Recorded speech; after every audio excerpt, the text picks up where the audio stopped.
దేవునికి తగినట్టుగా కృతజ్ఞతాస్తుతులు ఎలాగూ చెల్లింపగలమో తెలుసా? మన ప్రభువైన యేసుక్రీస్తు నామములో మీకందరికీ వందనములు. మన దైనందిన జీవితంలో ఎన్నో ఆశీర్వాదాలు పొందుకుంటున్నాం.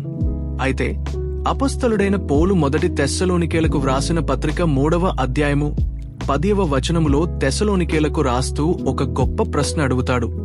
మన దేవుని ఎదుట మేము పొందుచున్న యావత్తు ఆనందము నిమిత్తము దేవునికి తగినట్టుగా కృతజ్ఞతాస్తుతులు ఎలాగూ చెల్లింపగలము? దేవుడు మనకు చేసిన మేళ్లకు, ఆయన చూపిన కృపకు మనం తగినట్టుగా కృతజ్ఞత ఎలా చెల్లించగలం? బైబిల్ గ్రంథం దీని గురించి మనకు ఏం నేర్పిస్తుందో ఈరోజు వీడియోలో కొన్ని ప్రాముఖ్యమైన సత్యాలను వాక్యం ద్వారా తెలుసుకుందాం రండి.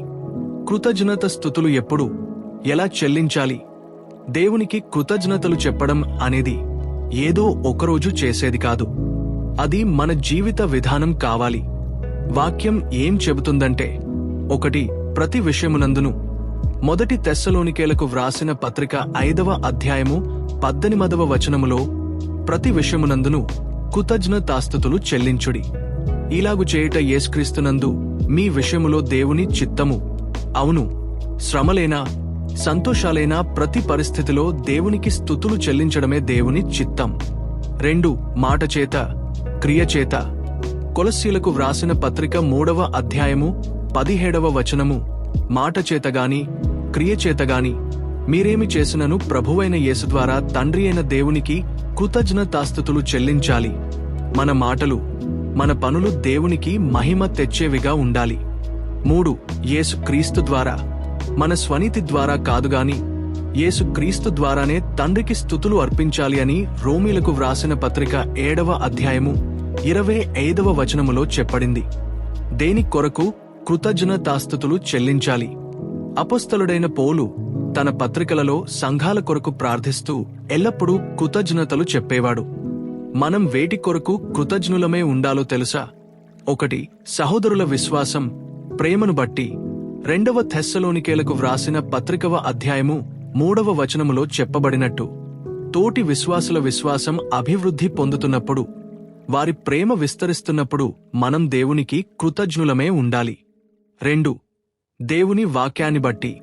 మొదటి తెస్సలోనికేలకు వ్రాసిన పత్రిక 2వ అధ్యాయము 13వ వచనము ప్రకారం, దేవుని వాక్యాన్ని మనుష్యుల వాక్యముగా కాక దేవుని వాక్యముగానే అంగీకరించి అది మనలో కార్యసిద్ధి కలుగజేస్తున్నందుకు దేవునికి స్తోత్రాలు చెప్పాలి. 3 దేవుని రక్షణ, ఏర్పాటును బట్టి. 2వ తెస్సలోనికులకు వ్రాసిన పత్రిక 2వ అధ్యాయము 13వ వచనము మరియు కొలస్సీలకు వ్రాసిన పత్రిక 1వ అధ్యాయము 12వ వచనములలో చెప్పబడినట్లుగా ఆత్మ మనలను పరిశుద్ధపరచడం ద్వారా, సత్యమును నమ్ముట ద్వారా చీకటిలో ఉన్న మనలను వెలుగు సంబంధులుగా, పరిశుద్ధుల స్వాస్థ్యములో పాలివారిగా చేసిన తండ్రికి కృతజ్ఞతలు అర్పించాలి. 4 నాయకులు, అధికారుల కొరకు. మొదటి తిమోతీలకు వ్రాసిన పత్రిక 2వ అధ్యాయము 2వ వచనము ప్రకారం రాజుల కొరకు, అధికారులందరి కొరకు విజ్ఞాపనలతో పాటు కృతజ్ఞతాస్తుతులు చేయాలి. బ్రతికి ఉన్నప్పుడే కృతజ్ఞత చెల్లించాలి. 1 జీవితం ఉన్నంతవరకే దేవుని స్తుతించే అవకాశం మనకు ఉంటుంది. యెషయా ప్రవక్త గ్రంథంలోని 38వ అధ్యాయము 18వ వచనములో ఒక హెచ్చరిక కనిపిస్తుంది. పాతాళమున నీకు స్తుతి కలుగదు, మూతి నీకు కృతజ్ఞతా స్తుతి చెల్లింపదు అని. దేవుడు మన ఊపిరిని కాపాడినంత కాలం, మనం సజీవంగా ఉన్నంత కాలమే ఆయన సత్యాన్ని ఆశ్రయించి కృతజ్ఞతలు చెల్లించగలం. అందుకే కీర్తనకారుడు 105వ కీర్తన 1వ చరణములో ఇలా అన్నాడు, యెహోవాకు కృతజ్ఞతాస్తుతులు చెల్లించుడి అని. కృతజ్ఞత లేనివారి భయంకరమైన స్థితి ఎలా ఉంటుందో తెలుసా?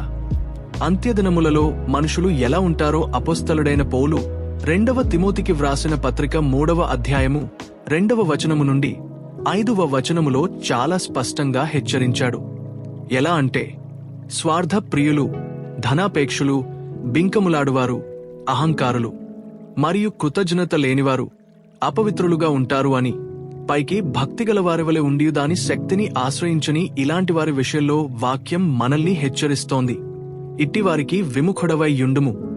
దేవుడు కృతజ్ఞత లేనివారి ఎడలను, దుష్టుల ఎడలను కూడా ఉపకారియే ఉన్నాడు లూకా సువార్త 6వ అధ్యాయము 35వ వచనము. కాని మనం ఆయన పిల్లలముగా కృతజ్ఞత లేనివారిగా కాక నిర్మలమైన మనస్సాక్షితో దేవుని సేవించేవారిగా ఉండాలి. ప్రియమైన దేవుని బిడ్డలారా, కొలస్సీలకు వ్రాసిన పత్రిక 3వ అధ్యాయమువ వచనము చెబుతున్నట్టుగా క్రీస్తు అనుగ్రహించు సమాధానము మీ హృదయములలో ఏలుచుండనీయుడి. కృతజ్ఞులై యుండుడి. దేవుడు సృజించిన ప్రతి వస్తువు మంచిదే.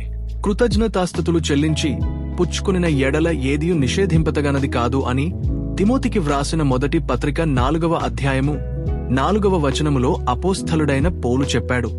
కాబట్టి మన అనుదిన జీవితంలో సనుగుడు, గొణుగుడు పక్కన పెట్టి దేవుడు మనకు చేయబోతున్న ప్రతి మేలును బట్టి పూర్ణ హృదయంతో ఆయనకు కృతజ్ఞతాస్తుతులు చెల్లిద్దాం.